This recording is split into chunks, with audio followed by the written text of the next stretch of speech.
I'm Ron Klopfanstein at Fort St. in Rome, where over 700 people have gathered for the third No King's Day protest. I'm with Susan and Dawn. You're the media people for today's event. So what's happening here today? Well, we're having our third No Kings rally. This time there's going to be 3 in our region. This is the first one, and as we wind down, they'll wind up in Utica, and as Utica winds down, they'll wind up in Herkimer. So we've got the whole day filled. We're excited for all the people that turned out here on a cold day, and we're looking forward to everybody's success. There's going to be, I think, the number is up to 3,200 events around the country 3,200 events, yeah. And there's more worldwide. So yeah. We've got, it's growing. It's growing. Every event. Every event gets bigger, and despite the cold too. Do you think that the cold is keeping people away, or? I don't know. I mean, we've done the weekly rallies, and we've been out in minus 15 degree weather, and I think people are so committed. What does that tell you about the commitment that people are still out here in the freezing cold? It is a very cold day here.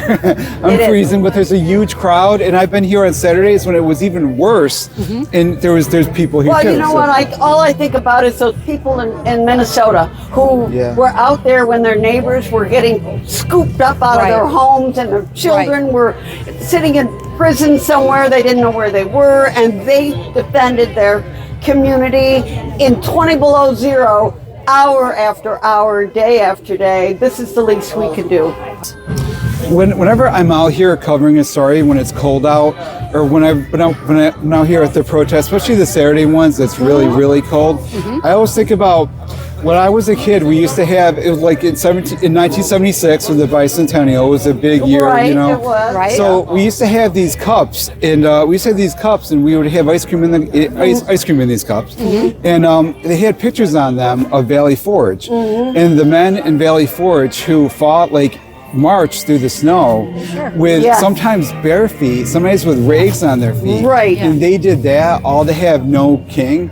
So it sort of gives me the motivation to the strength to be out here no matter how cold it is, to think the sacrifice that they made. And you think about what the Boston Tea Party was all about. Absolutely. No taxation without representation. And honestly, that's what's going on now with the tariffs, with the way he's spending money on a war, when he's taking health care away from people that need it, when people can't afford food for their family, and we're spending $1 billion or $2 billion a day on a war that nobody asked for. It has no end plan or any strategy. It's just ridiculous. I'm with Christine, and Christine, you have a very bold sign. It says "Horrid Massacre, Stop Ice." No, what is it? Stop Ice now. Yes. So, what does your sign mean? Unfortunately, what was wrong in 1770 that's wrong now? What was wrong in 1770 was the Boston Massacre, when troops were called out by the then government in charge in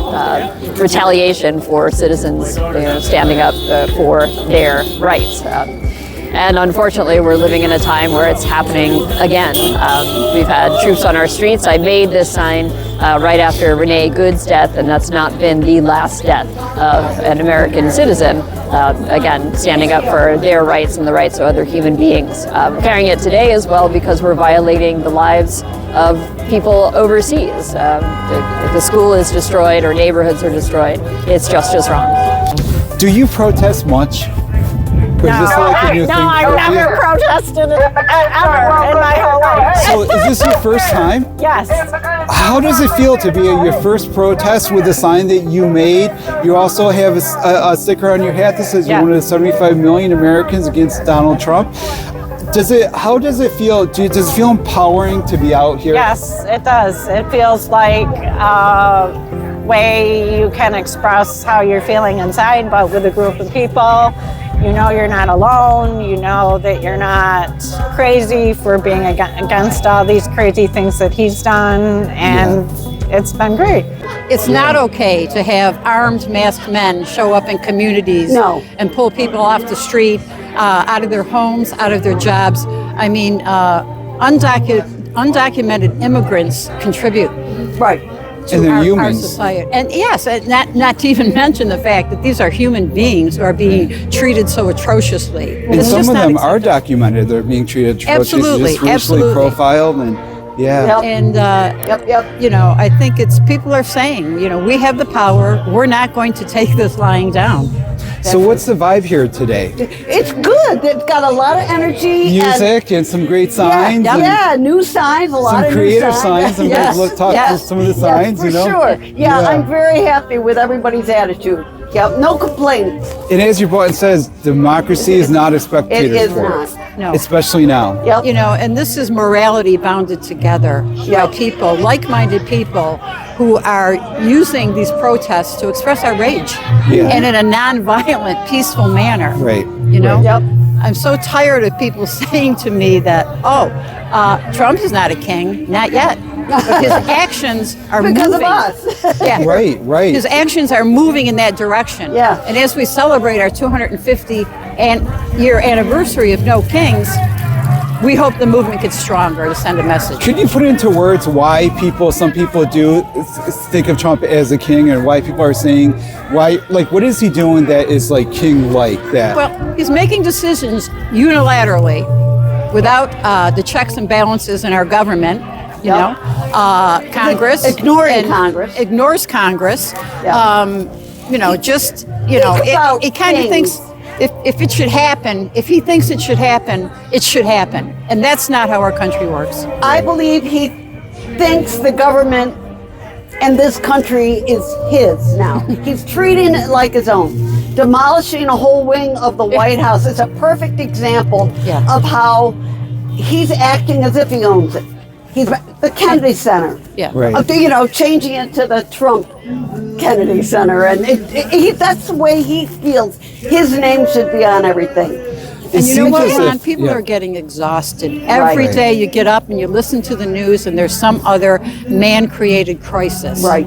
Yesterday, you know, the treaty room, the historic treaty room in the White House is going to be converted to a bedroom. Yeah. Are you kidding me? Yeah. You know, the White House is the people's house. Right. Period. Right. It seems like he's undermined and destroyed so many of our basic fundamental Yes. institutions of our country.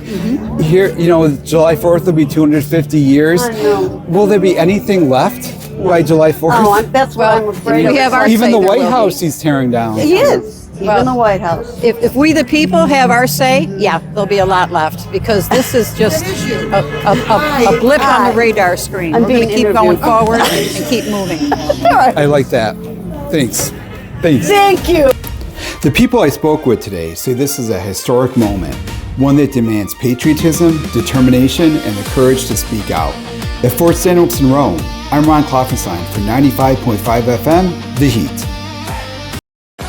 This is Ron Klopfanstein. Meet me in the hot seat every Monday at 5 p.m. for Hot Seat Media Mondays on 95.5 FM, The Heat.